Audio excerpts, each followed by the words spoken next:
This podcast is brought to you by CNN Plus. The world is evolving, and so is the way you explore stories. Discover live news, original films, series, and access to a library of on-demand favorites, all from CNN, the source you trust. Subscribe to CNN Plus today and get 50% off standard pricing for life. Stream all about it. Subscribe now at cnnplus.com. Cancel anytime. Limited time offer ends April 26th.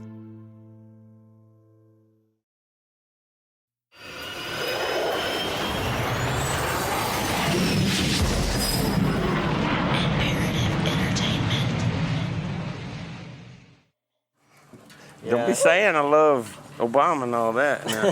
No politics. This is my Uncle Skeet. I think politics is a bunch of bullshit. Put that on there. We were drinking a few beers on the porch of my parents' house this summer. Skeet lives in a mobile home at the RV park my parents opened behind their house. His dogs, Sissy and Spanky, were running around with my pup Loretta. And no, I wasn't there to talk politics. My Uncle Skeet has lived a rough life. We always carried super glue, alcohol, a bottle of vinegar in the truck when we went casing. Because we was always getting in a fight in the bar that somebody'd always get cut open, so we just super glue. Come here, you'll be all right. In case you didn't follow that, he's explaining how, in his younger days, he and his buddies would use super glue to patch someone up after a fight. At another point, he tells me how he used to pour vinegar on his wounds as a sort of cure-all. He calls it vinegarizing. So anyway, I vinegarized and I was good the next day. Yeah, I mean, I was just, everything healed up the next day, like stock. Vinegarized. Yeah. Uncle Skeet and I have had our differences over the years, but we're family, and where I'm from, that counts for a lot. I believe I got the good Lord, and I believe I got my family. And without family, you ain't got shit. Because nobody outside this fence gives a shit. You know what I'm saying? Unless they want something from you, or unless you're giving them something. You understand what I'm saying? Mm-hmm. That's how I feel. Like most men who grew up around our hometown of Andrews, Uncle Skeet has made his living in the oil patch. And this was why we were sitting on the porch. I was there to talk oil. Andrews is a small town in the oil-rich region of West Texas known as the Permian Basin. And right now, the Permian Basin is in the midst of a historic oil boom. Over the last few years, it's become the most productive oil field in the country. By some measures, it's the biggest in the entire world. For folks out in the Permian, this is a big deal. I have a distinct childhood memory of driving home from Midland one day and overhearing my mom and dad talking quietly about how the pump jacks that lined the highway weren't moving. Even then, I knew that when those metal heads weren't bobbing up and down, something was wrong. So when I returned home to begin reporting this story, I expected everyone to be thrilled by the record levels of production happening today. Many of them were, but I discovered that for plenty of others, it was far more complicated. Uncle Skeet, for example. Despite promises of six-figure salaries, Skeet has told his son Timmy to stay away from the oil patch. I told him, man, if you get in the oil field, you come over here and I'll kick your butt. You know what I mean? Like, don't even. That's like playing the lottery, dude. You're gonna make it, but when it quits, you're done. You're probably gonna be broke when it quits. Because that's what everybody does. They come down here and make this huge-ass money and buy brand new cars, brand new houses and all that, and they got all them payments, and then the next day the oil goes down. But I'm gonna tell you this, the first one that loses is us, the people working out there. Because they just shut it off and then you ain't got nothing.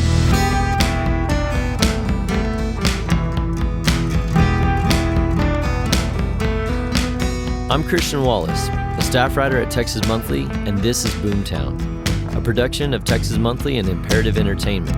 I hate it when the day goes so slow, waiting on the boss to say go. You can't howl at the moon from your motel room, but all I really wanna do is just go home.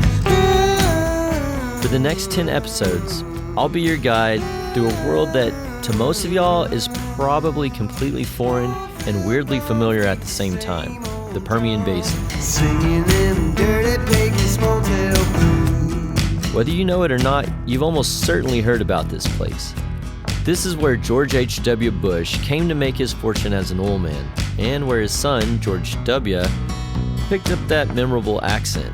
I call upon all nations to stop these terrorist killers. Now watch this drive. It's where Buzz Bissinger wrote Friday Night Lights, which inspired the movie and TV show about the now famous Permian Panthers high school football team. Clear eyes, full hearts. Let's go play some football. Let's go! And you've likely heard about the Permian in the news a lot lately, even if it's not mentioned specifically by name. We are now the #1 energy producer in the world, and I'm not going to lose that wealth on dreams, on windmills. You know, that whole suddenly America's like the biggest oil producer, that was me, people. I just want you to... So just say thank you, please. When you hear politicians talking about energy independence or fracking bans or the intensifying threats posed by climate change, the epicenter of that fossil fuel activity is right here in the Permian Basin. The Permian has become one of the most important swaths of land on Earth. The oil boom that's playing out there right now is reshaping the world's climate, economy, even our geopolitics. Yet few understand this place or the people who call it home. As I talked to more and more people across the region, I heard the same thing repeated over and over. I've never seen anything like this. Well, neither had I.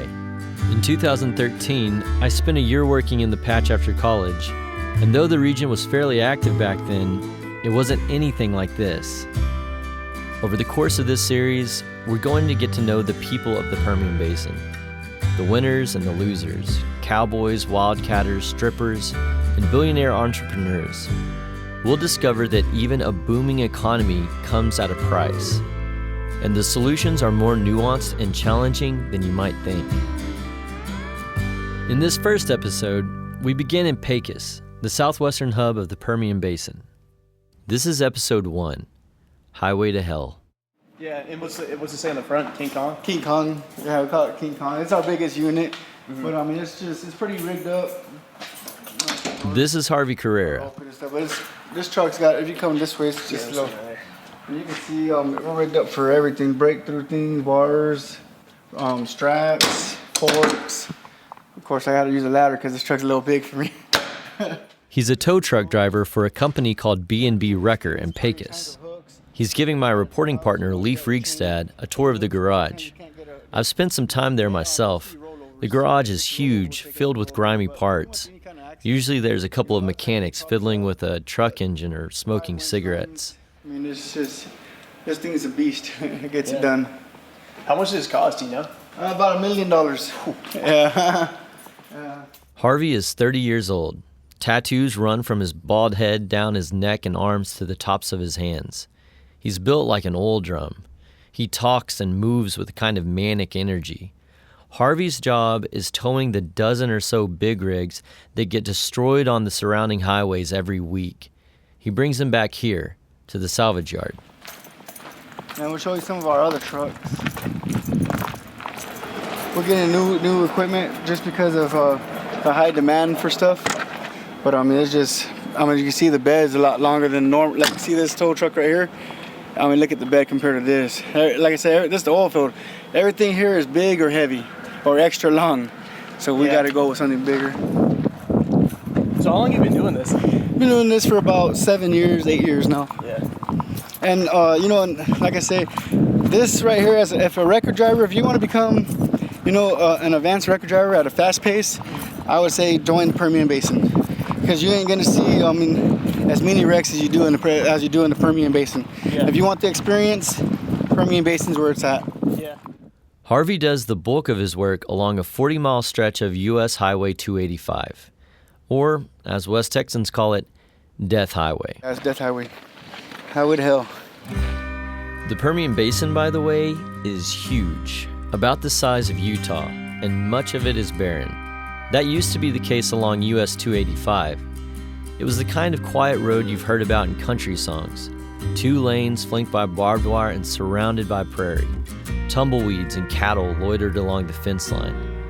But now that it's become the nation's and perhaps the world's most critical artery for crude oil, it looks like a scene from Mad Max. 50,000-pound trucks barrel through day and night. Overworked drivers use amphetamines to stay awake, and the road is crumbling from overuse. No stretch of American asphalt is more dangerous. On one of my reporting trips, I took 285 north out of the small town of Pecos toward the drilling frenzy happening around the ghost town of Orla, near the New Mexico state line. The procession of trucks and big rigs that dwarfed my pickup was bumper to bumper, coughing black exhaust and stirring up clouds of caliche dust so thick I had to turn on my wipers.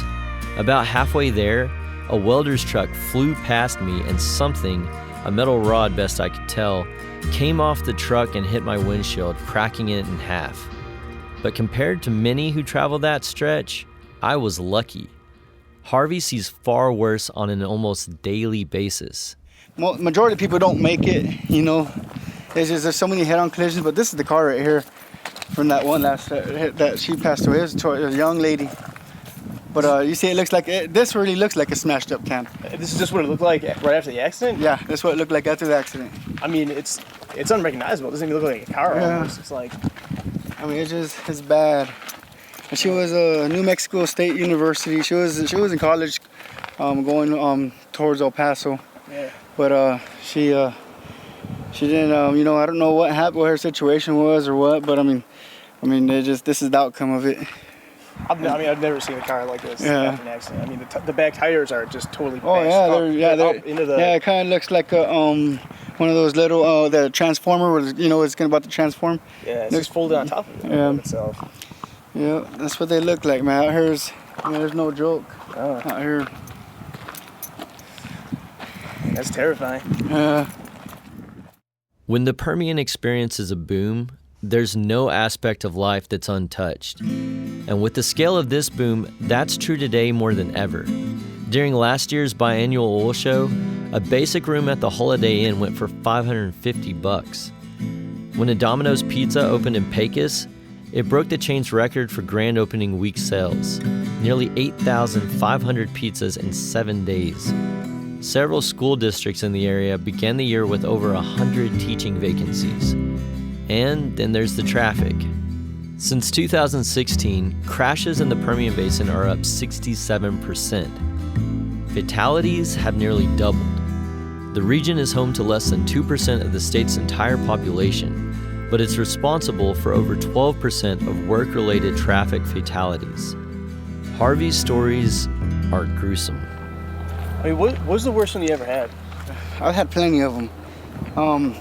I'd probably say the one on 285, February or so. This guy, he was coming southbound on 285, and the Halliburton truck was, going northbound.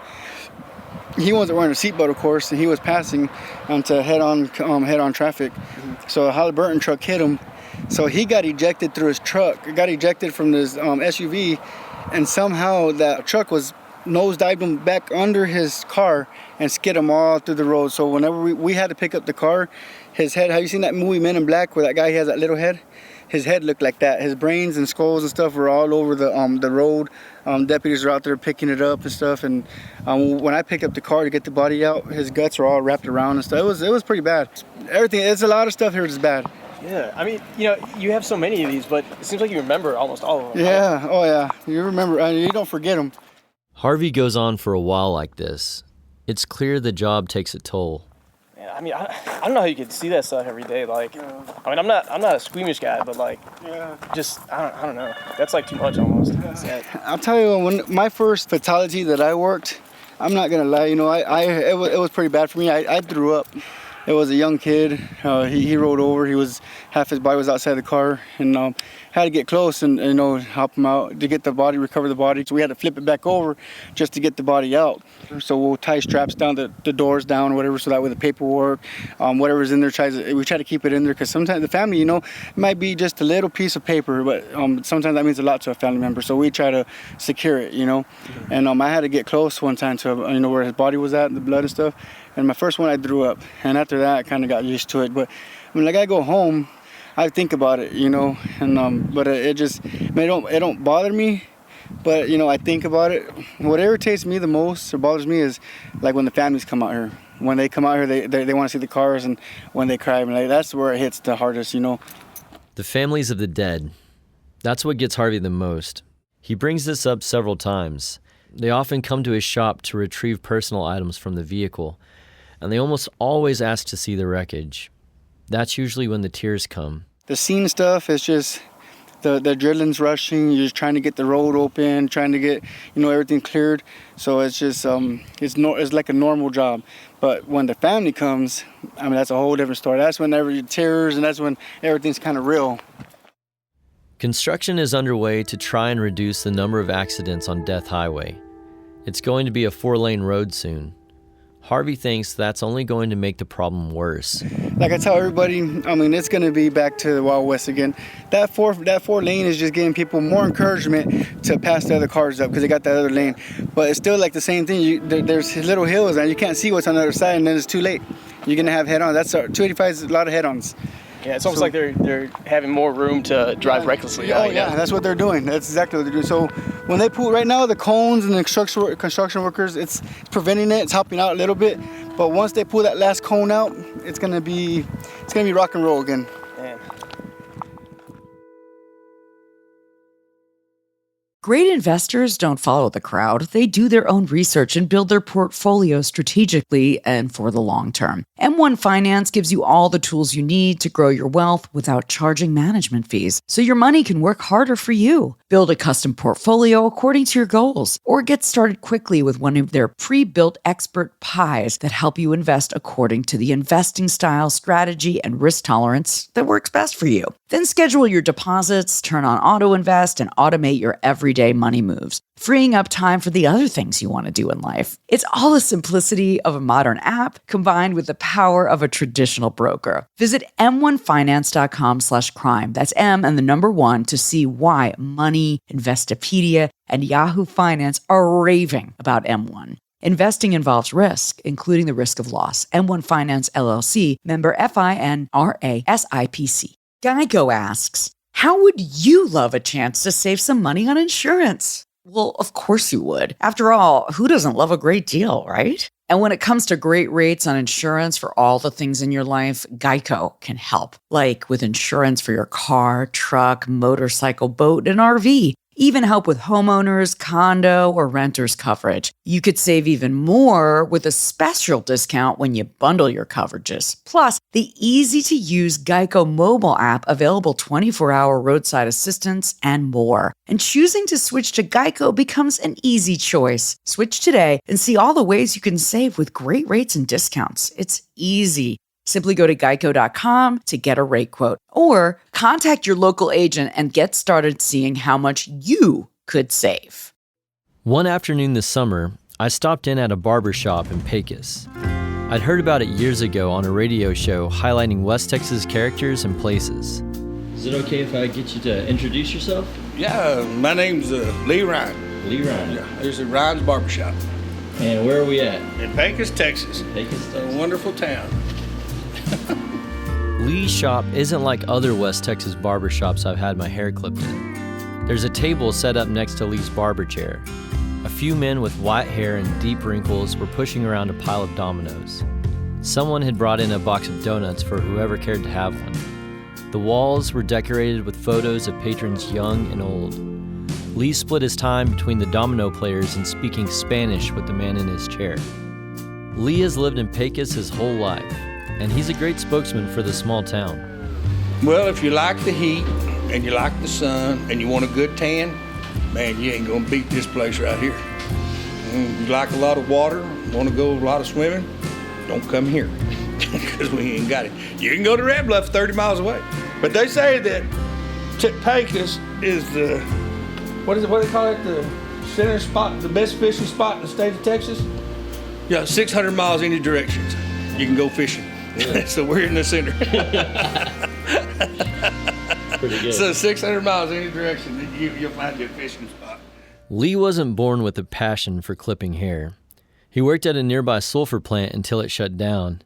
That's when the barber who used to cut his hair, a woman named Faye, gave him some advice. Well, I worked at a sulfur plant with these two gentlemen sitting right over here. Okay. All right, they worked there longer than me. I was there 20 years, and they were shutting it down. And the lady that used to cut my hair, she's passed on. She asked me one day, she said, well, what are you going to do when they shut it down? I said, well, I don't know. She said, why don't you go to barber school?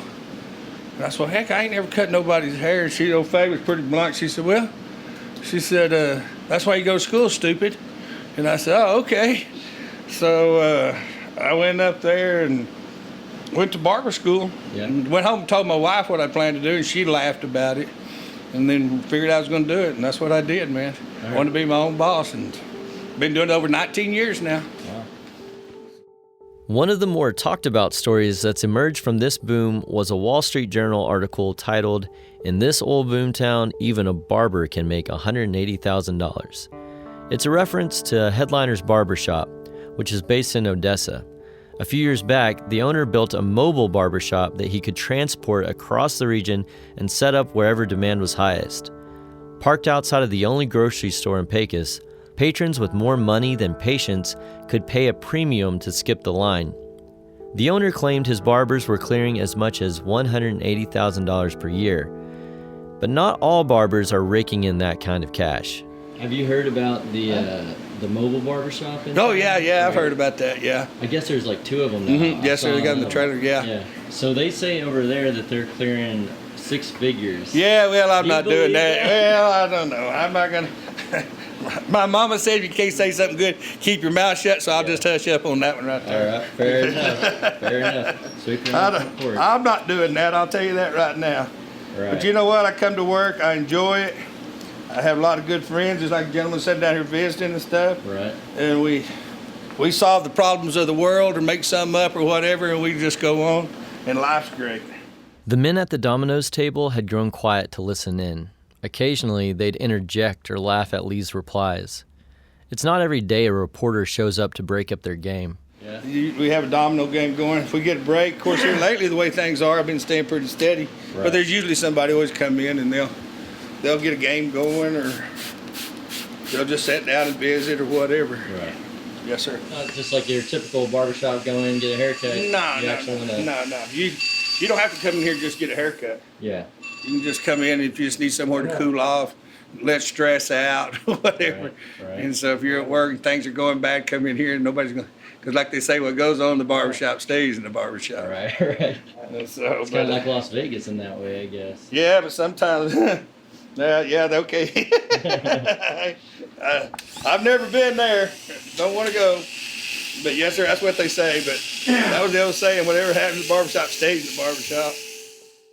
It's clear that Lee could be making a lot more money right now, but he's just not interested. He likes working his own hours and having a little time to chat with the men who stop by. Still, the world around him is changing. When I ask him about all the transformations he's seen with this boom, he's got a long list. More housing, more building, more people, more lines. More lines? Used to, you can walk into a store and get your stuff and be gone, but now everywhere you go, you're going to wait in line. Right. The traffic's outrageous. When I was younger, we'd go to Carlsbad up in New Mexico on 285 out here north to get hay and stuff for our animals. And if you broke down, man, you were there, because it was so desolate that the buzzards carried lunch sacks. That's how bad it was. And so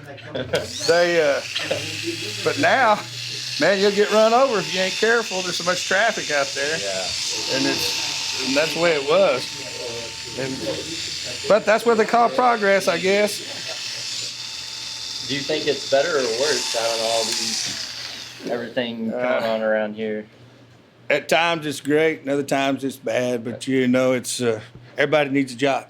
Yeah. And if anybody wants to work, now's the time to be working. And if anybody ain't working right now, it's just because they don't want to work. Yeah, you get to missing your little hometown, but still, you understand. Right. Having lived in Pecos his whole life, Lee understands the nature of booms and busts better than most. And though he isn't getting rich off this boom, in some ways his refusal to upcharge clients is protecting him from the inevitable bust, much more than socking money away ever could. Many people will move on when the bust eventually comes, but Lee won't. and he understands what will keep his business going when the lean years return. But yes, sir, it's a nice little place, nice little community. Got a bunch of nice, good people in it. And one thing about living in a small town is when things get bad, everybody comes together. Mm-hmm. Whether you know you or not. That's always the best part about living in a small town. Right. And Pecos is no different from anybody else.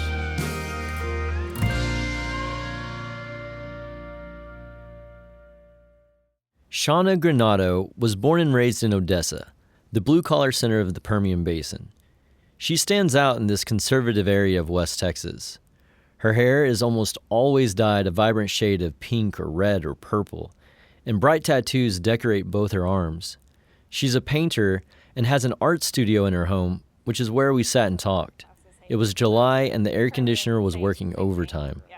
Shawna's been riding the region's wave of booms and busts for years, going back to when she was 19 and took a waitressing job at a place called the Pioneer Cafe.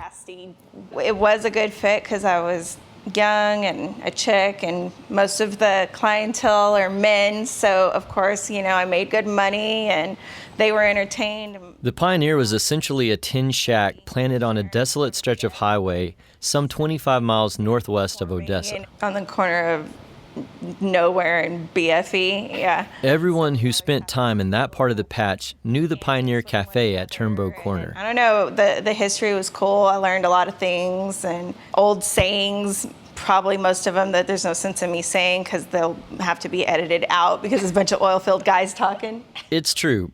Roughnecks could give sailors a run for their money.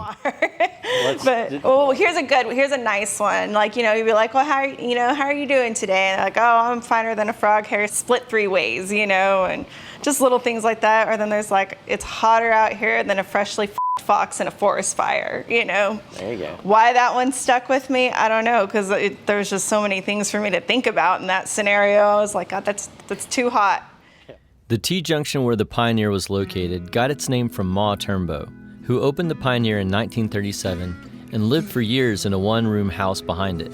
She's just a sassy old lady who started just cooking for, I guess, just the man camps and whatnot. And she worked there, and she had her friends and family working for her and just slinging burgers to everybody, playing poker with them. The restaurant was never much to look at, but it was the only place serving hot meals and cold beer for miles. When Ma died in 1969, one of the waitresses took over the business.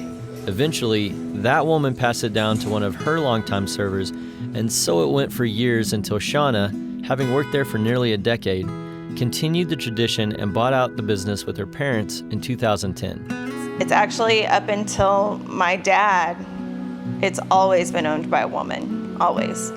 And so all the women who've worked there, the women I worked with and for, we've all just kind of had big mouths and big personalities because we're just one chick in a sea of 900 dudes, The Pioneer opened at 6 a.m. The day crews came in hungry for breakfast, while the graveyard towers stumbled in after their overnight shift. Tower, by the way, is a West Texas bastardization of tour, which is slang for a 12-hour shift. Then we had our drilling crews also, who they were mornings and nights. So if they were in there at 7 eating chicken fried steak and burgers and drinking beer, they probably just got off work. I witnessed a few of these early mornings and busy lunch hours while I was working in the oil field in 2013.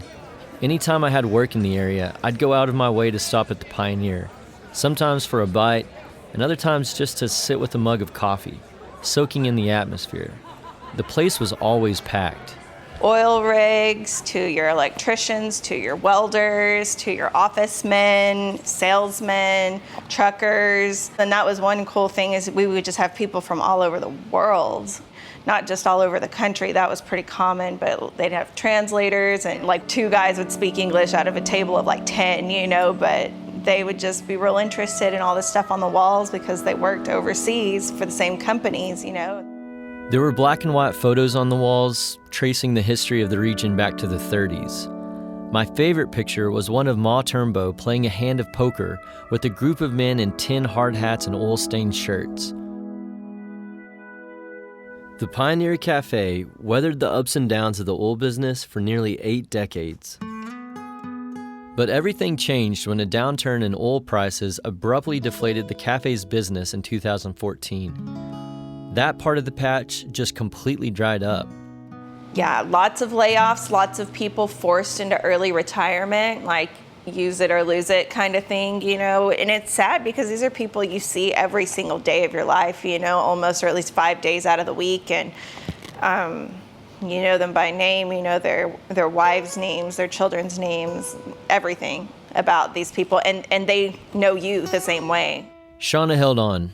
She wasn't going to let the Pioneer fail on her watch. But soon, she had to start laying off her staff as well. Eventually, she had to let her own sister go.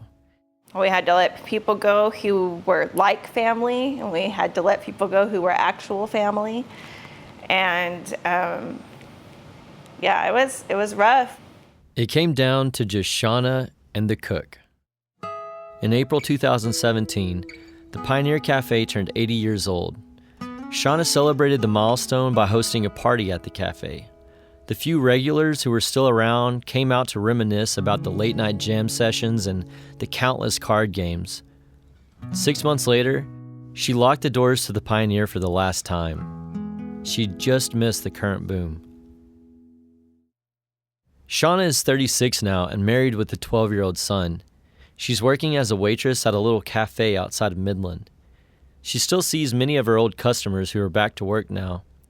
She's glad that things have picked back up, but she's also well aware of the negative repercussions that come with the boom. I think even those who are making a ton of money, the price of living here is so outrageous that, I mean, they're making all that money and living in an RV, but that's just how it is, you know. In November of this year, the average monthly rent for a 2-bedroom apartment in Odessa was $1,540, higher than in Austin, San Antonio, Houston, and Dallas. And it's not just rent that's gone up. Groceries and other basic goods have spiked as well. Ironically, a gallon of gas is more expensive in the Permian Basin than at pumps in other parts of the state. And I think that gets really exhausting for those of us who have lived here our whole lives, you know. It's not so much that we hate our city or we're not proud to be from here. I mean, we're Texan. What Texan isn't proud, you know? I mean, it's just from the dirty part where people getting their hands dirty, their cars dirty, you know, like that's just what it is here. Like so many West Texans, myself included, Shawna is proud to be from this scrubby, stinky patch of oil-rich dirt. But the whiplash of boom and bust takes its toll. I mean, honestly, our big plan now is to get out of Odessa. We just, you know, want to be able to go to the lake or see a tree that isn't mesquite or something, you know, and maybe just walk down the street and listen to live music and see paintings and, you know, just something other than getting caliche blown in our eyes.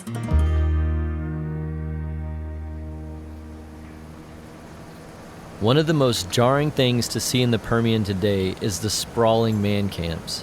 In some places, it feels like an all-out invasion.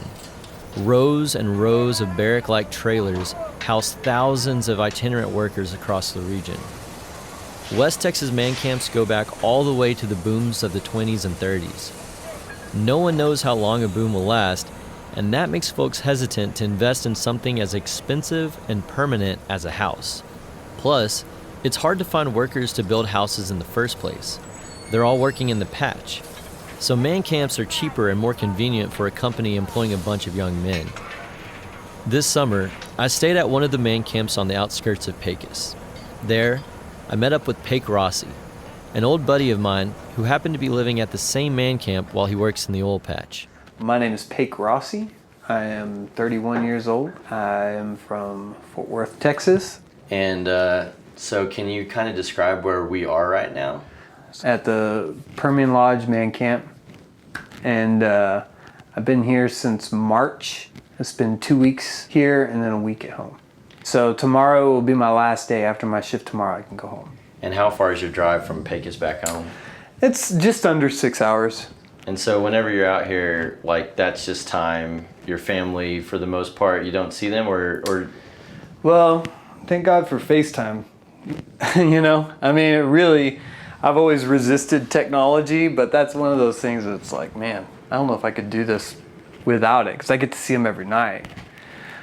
But it's not, you know, it's not the same, but it makes it easier. Pake's wife, Jessie, works as a school teacher in Fort Worth. Pake hates leaving his family 6 hours away to work on frack jobs in West Texas. His father had worked in the oil field in South Texas, and Pake knew at an early age that he didn't want to do the same. He wanted to be a songwriter. At 19, he left home and started picking guitar at dive bars along the Gulf Coast and the Texas Hill Country. That was how we met, at a honky-tonk in San Marcos called Cheatham Street Warehouse. We were young and full of big dreams, but life moved from under us. After Pake started a family with Jessie, he ended up going to the patch. It was the best job he could find. My wife and I, we had just had our first son. Okay. And I had only really played music. I mean, after I left my hometown, I welded a little bit, and then I just got tired of that and I just started playing music. And so by the time my oldest son came around, I had about $2,000 to my name. And my buddy worked in the oil field, and so I reached out to him, and he hooked me up with a job. Pake was 26 when he first went to work in the patch. 26? Yeah. And what did you start out doing? So I've only ever done flowback. Hydraulic chokes kind of go hand in hand, kind of the same thing. Mm-hmm. And sorry, we can cut that out. I had a burp. That's all right. For those who don't speak oil field, flowback operators handle all the fluids that are flowing back out of an oil well at the end of a frack job. So when I'm in the field, I'm an early riser. I'm the kind of guy that I gotta have my little routine before I'm ready to face people. And so I'm usually up by about 3:15 when I'm working days. I go get my coffee. Sometimes I'll just make breakfast in my room, drive to location. Sometimes it's 20 minutes away, sometimes it's 2 hours away. So you go to the location and you work with 2 other guys all day long, and then you come home and you eat and you go to bed and you do it again. Like most of the folks who work in the Permian and live elsewhere, Pake has no plans to move Jessie and the boys to Pecos.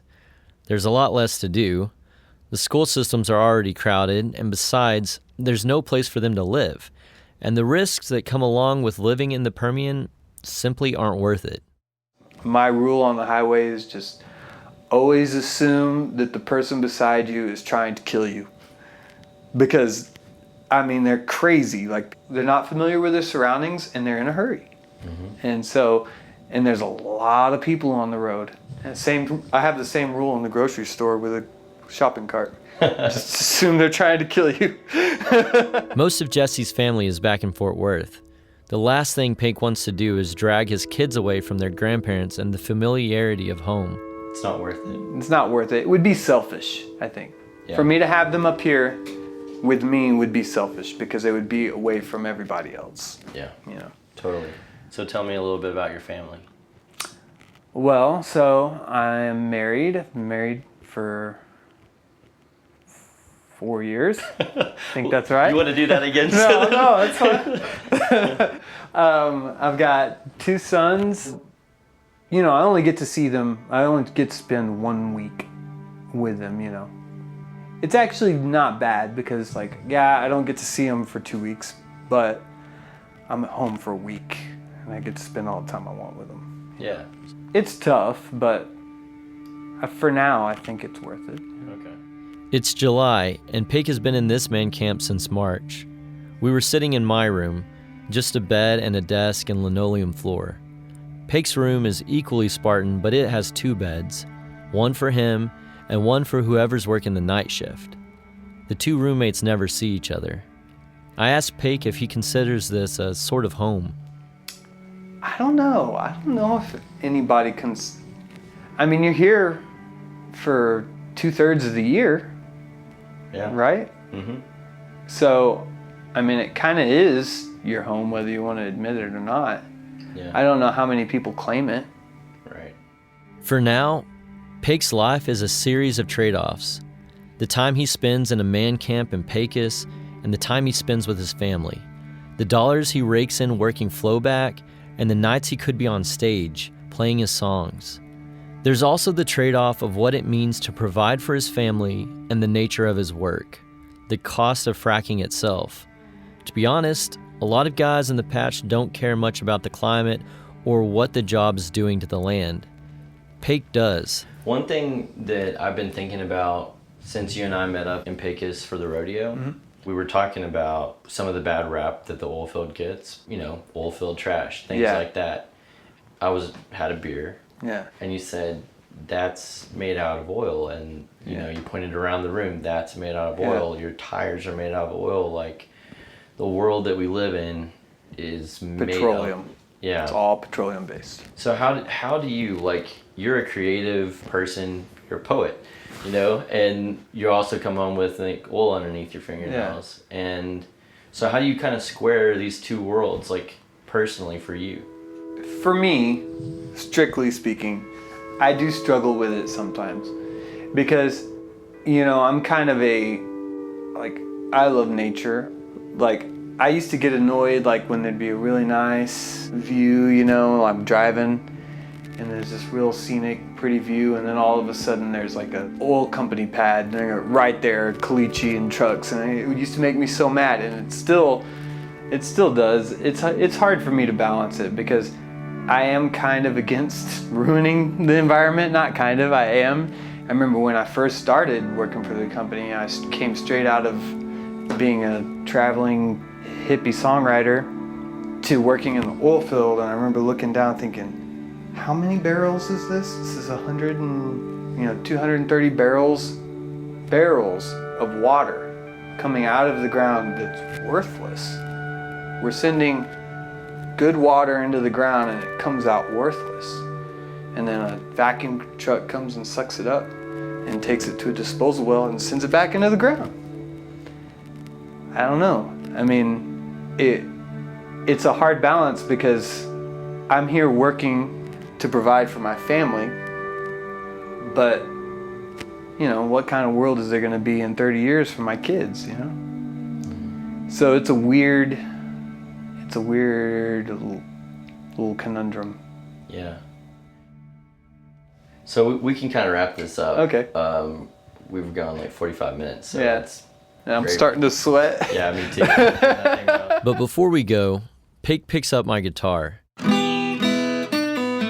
He plays a song he's been working on, about working in the patch, and a dirty Pecos motel he stayed in before moving to the man camp. And for a moment, it feels like we're back at Cheatham Street.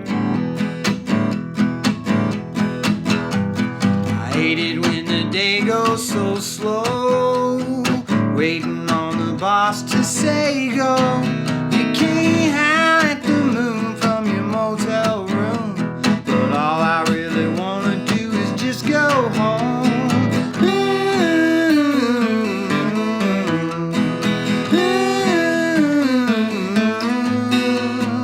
Oil-filled bums beat the same old drum, singing them dirty Pecos motel blues, singing them dirty Pecos motel blues.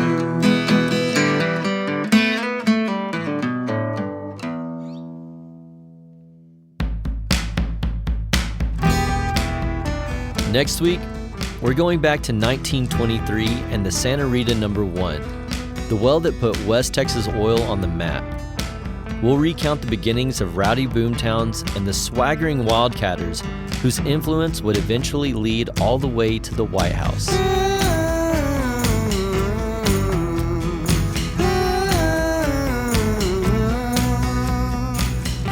Boomtown is a co-production of Imperative Entertainment and Texas Monthly. Executive producer is Jason Hope. Produced and engineered by Brian Standifer, who also wrote the score. Boomtown is edited by J.K. Nickel and Megan Kreit, and co-reported by Leif Riegstad. Our theme song is written and performed by Pake Rossi. I'm your host and writer, Christian Wallace. Texas Monthly's parent company also owns interest in the midstream oil and gas industry, among other diversified investments. Our editorial judgments are made independently of any such investments. Don't forget to tell your friends about Boomtown and leave a review on Apple Podcasts if you like the show. Boomtown is a 10-episode series with new episodes available every Tuesday. Follow us on social media and visit texasmonthly.com/boomtown for more on this story.